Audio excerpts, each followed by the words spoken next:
നമസ്കാരം. അങ്ങനെ പുതിയൊരു എപ്പിസോഡിലേക്ക് സ്വാഗതം കേട്ടോ. അങ്ങനെ നമ്മൾ വീണ്ടും യാത്രയിലാണ്. ഇന്നത്തെ നമ്മുടെ യാത്ര എന്ന് പറയുന്നത് അടിമാലിയോട് ചേർന്നുള്ള നമ്മുടെ പെട്ടുമുടിയിലേക്ക് കേട്ടോ. ഒരു കാലത്ത് നമ്മുടെ സോഷ്യൽ മീഡിയ മൊത്തം നിറഞ്ഞു നിന്നൊരു സ്ഥലമാണ് നമ്മുടെ പെട്ടുമുടി. അപ്പോൾ കുറേ നാളായിട്ടുള്ളൊരു ആഗ്രഹമായിരുന്നു ഈ ഒരു പെട്ടുമുടിയുടെ ഏറ്റവും ടോപ്പിലേക്ക് കയറണം കേട്ടോ. നമ്മുടെ വീട്ടിൽ നിന്ന് ഏകദേശം ഒരു 10-24 കിലോമീറ്റർ ഉള്ളൂ എന്ന് പറഞ്ഞിട്ട് കാര്യമില്ല. ഇതുവരെ നമുക്ക് ആ ഒരു സ്വപ്നം ഒന്നും സാക്ഷാത്കരിക്കാൻ സാധിച്ചിട്ടില്ല എന്നുള്ളതാണ് കേട്ടോ. അപ്പം ഇതുവരെ നമ്മുടെ വ്ളോഗിൽ വന്നിട്ടില്ലാത്ത പുതിയൊരു അതിഥിയുണ്ട്, പുതിയൊരു ചങ്ക് ബ്രോയുണ്ട്, ആദർശം. ഒരു 4 മണിയോട് കൂടി നമ്മൾ പെട്ടുമുടി മല മുകളിലേക്ക് കയറാൻ പോവുകയാണ്. അപ്പം ഒരു വൈകുന്നേര സമയങ്ങളിൽ പെട്ടുമുടി ചെന്ന് കഴിഞ്ഞാൽ പെട്ടുമുടി നമുക്കായി കാഴ്ചയുടെ എന്തൊക്കെ വസന്തമാണ് ഒരുക്കി വെച്ചിരിക്കുന്നത് അറിയാൻ വേണ്ടിയുള്ളൊരു യാത്രയാണ്. മിക്കവാറും നമുക്ക് മേളിൽ ചെല്ലുമ്പം നമുക്ക് ഇവിടുത്തെ ഒരു ആംബിയൻസ് ഒക്കെ നോക്കിയിട്ട് ശരിക്കും പ്രകൃതി ഒരു മാസ്മരിക സൗന്ദര്യം നമുക്ക് ലഭിക്കും. അതിനുപരിയായിട്ട് നമുക്ക് ഭാഗ്യമുണ്ടെങ്കിൽ നമുക്ക് കോടമഞ്ഞിൻ്റെ ഒരു ഭംഗി കാണാൻ സാധിക്കും. ഇതിനെല്ലാം ഉപരിയായിട്ട് സൺസെറ്റ് കാണാനുള്ള സൗകര്യം മുകളിൽ നിന്നുണ്ട് എന്നാണ് കേട്ടത്. ഇപ്പം നിങ്ങൾ എൻ്റെ മുമ്പിൽ കാണുന്ന ഒരു വലിയൊരു മലയുടെ ഏറ്റവും മുകളിൽ ഏറ്റവും അറ്റത്തായിട്ട് നമുക്ക് ചെറിയൊരു എഡ്ജ് കാണാൻ സാധിക്കും. അതിൻ്റെ ടോപ്പിലേക്ക്, അതിൻ്റെ മുകളിലേക്കാണ് നമ്മളിന്ന് യാത്ര ചെയ്യാൻ പോകുന്നത്. അവിടെ വരെയുള്ള കാഴ്ചകളുണ്ട്. പിന്നെ നമുക്കൊരു 1/4 മണിക്കൂർ അടുത്ത് നടക്കാനുണ്ടെന്നാണ് എനിക്ക് തോന്നുന്നത് കേട്ടോ. അപ്പം നമുക്ക് നേരെ അതിൻ്റെ മുകളിലേക്ക് പോകാം. നമ്മളിപ്പോൾ അടിമാലി മൂന്നാർ റൂട്ടിലേക്ക് കടന്നു കേട്ടോ. ഇപ്പോൾ നമ്മൾ ലെഫ്റ്റ് ഇൻഡിക്കേറ്റർ ഇട്ട് മാപ്പാനിക്കാട് റോഡ് പിടിക്കുവാണ്.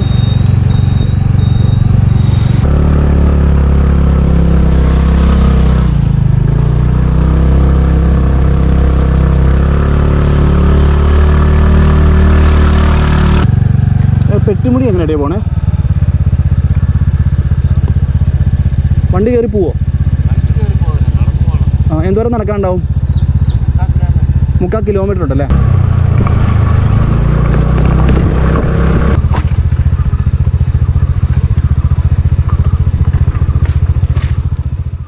ഈ ഒരു വഴിക്ക് ഒരു 3/4 കിലോമീറ്റർ നടന്ന് വേണം നമുക്ക് ആ ടോപ്പിലേക്ക് എത്താൻ. അപ്പോൾ ഇവിടെ നമ്മുടെ ഫോറസ്റ്റ് ഡിപ്പാർട്ട്മെൻറ്റ് ഒരു ബോർഡ് കാണാൻ സാധിക്കും.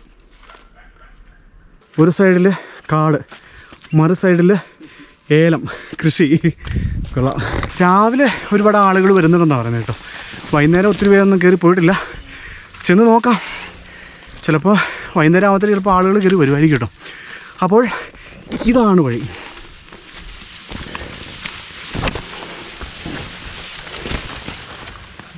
ഇതെന്നാ സംഭവം അറിയാം ഇവിടെ? അയ്യോ അറിയില്ല. എന്തെങ്കിലും ആട്ടെ. 2018-19 ഞാൻ എഴുതിയിട്ടുണ്ട്. ഇത് പല മലമുകളിലും കണ്ടിട്ടുണ്ട്.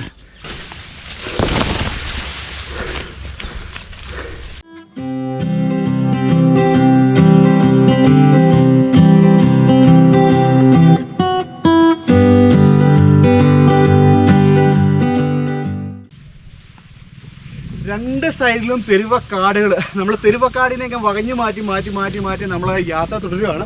അപ്പോൾ ഇവിടുന്ന് കയറി വന്നപ്പോൾ ഞാൻ ശരിക്കും വിചാരിച്ചാൽ പെട്ടെന്നങ്ങ് എത്തുന്നാണ് വിചാരിച്ചേ. നമുക്ക് പോകേണ്ടത് ഈ തെരുവക്കാടിൻ്റെ ഇടയിലൂടെ കയറി നമുക്ക് ആ മലയുടെ ഏറ്റവും തുഞ്ചത്തെത്തണം.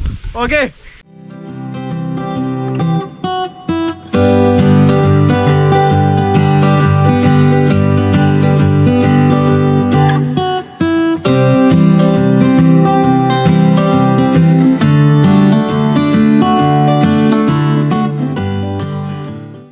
അതായത് ഇവിടുന്ന് നമ്മളത് ഇങ്ങനെ നോക്കുമ്പോൾ ദേ കിടക്കണം മക്കളെ നമ്മുടെ പെട്ടിമുടി.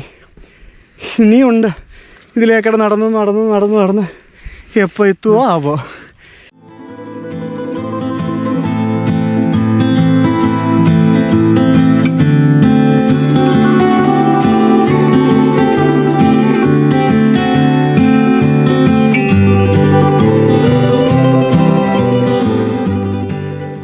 നമ്മൾ ഏകദേശം പെട്ടുമുടിയോട് അടുത്തുകൊണ്ടിരിക്കുക കേട്ടോ. ഇത് നമ്മുടെ പെട്ടിമുടി. ഇവിടെ നിന്ന് നമ്മുടെ ഏറ്റവും ടോപ്പിലേക്ക് എത്തിയില്ല. അതിന് മുമ്പത്തെ ഒരു വ്യൂ ജസ്റ്റ് നിങ്ങളെ കാണിക്കാമെന്ന് വേണ്ടി ഞങ്ങൾ നിന്ന് കേട്ടോ. ഇപ്പോൾ ഇവിടെ നമ്മൾ നോക്കുവാണെങ്കിൽ നമുക്ക് 360 വ്യൂ നമുക്ക് ലഭിക്കും. ഇപ്പോൾ കണ്ടോണേ, ഇവിടെ തൊട്ടും കിടക്കുവാണ്.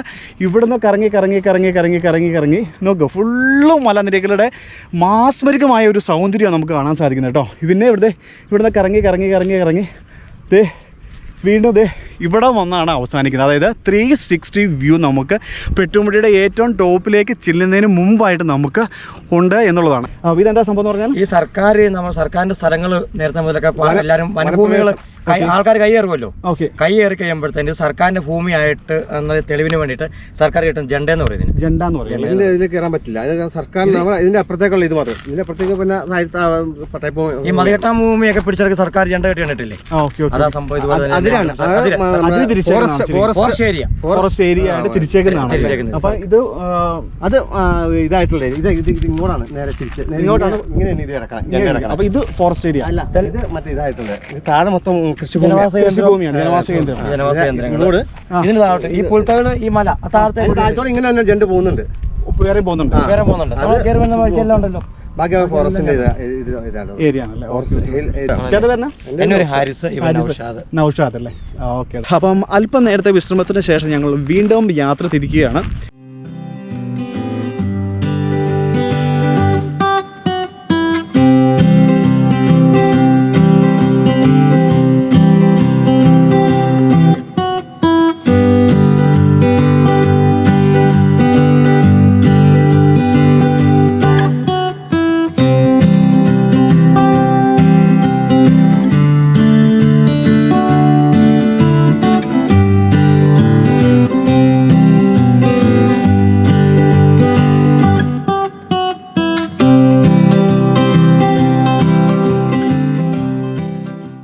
വീണ്ടും തെരുവക്കാട്ടിലൂടെ സഞ്ചരിച്ചുകൊണ്ടിരിക്കുകയാണ്.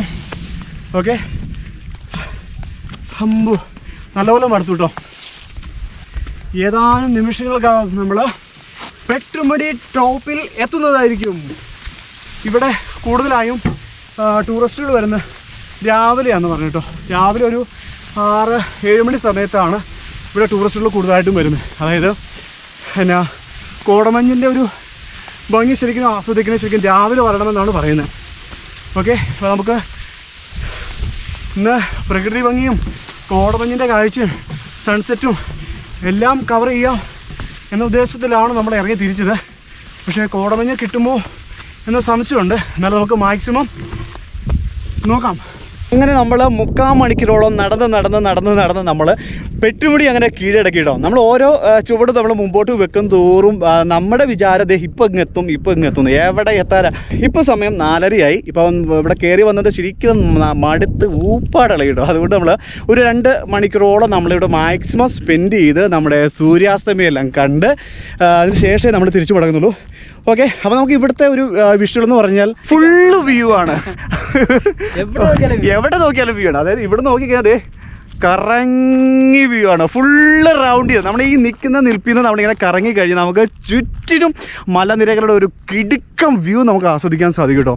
പെട്ടുമുടിയിൽ ആദ്യമായിട്ട് വരുന്നതാണ്. അതുകൊണ്ട് തന്നെ നമ്മൾ ഭയങ്കരമായിട്ട് എക്സൈറ്റഡ് ആയി പോട്ടോ. ഒരു രക്ഷയില്ലാത്ത വ്യൂ.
ഇപ്പോൾ ഇവിടെ നിന്ന് നോക്കുമ്പോൾ നമ്മുടെ താഴെയായിട്ട് നമുക്കൊരു ടൗൺ കാണാൻ സാധിക്കും. അതാണ് നമ്മുടെ അടിമാലി. അപ്പോൾ നോക്കുവാണെങ്കിൽ അടിമാലിയുടെ ഫുൾ വ്യൂ നമുക്ക് ഈ ഒരു മലയുടെ മുകളിൽ നിന്ന് കാണാൻ സാധിക്കും കേട്ടോ. അതുപോലെ തന്നെ താഴത്തേക്ക് നോക്കുവാണെങ്കിൽ നമ്മുടെ വാഹനങ്ങളൊക്കെ പോകണം നിങ്ങൾക്ക് കാണാൻ സാധിക്കുന്നുണ്ടായിരിക്കാം. അതാണ് നമ്മുടെ അടിമാലി മൂന്നാർ റൂട്ടാണ് താഴെ കാണുന്നത്.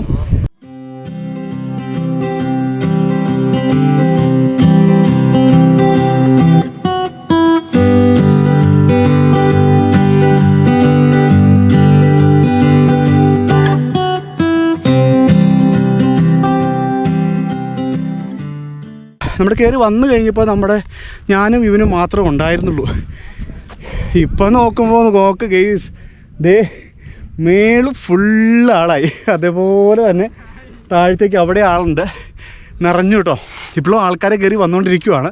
വൈകുന്നേരം ഇവിടെ ആളുകൾ കയറി വരുന്നതിൻ്റെ മെയിൻ ഉദ്ദേശം നമ്മുടെ സൺസെറ്റ് കാണുക എന്നുള്ളതാണ്. അതനുസരിച്ച് ടൈം കാൽക്കുലേറ്റ് ചെയ്താണ് ആളുകൾ കയറി വരുന്നത് കേട്ടോ.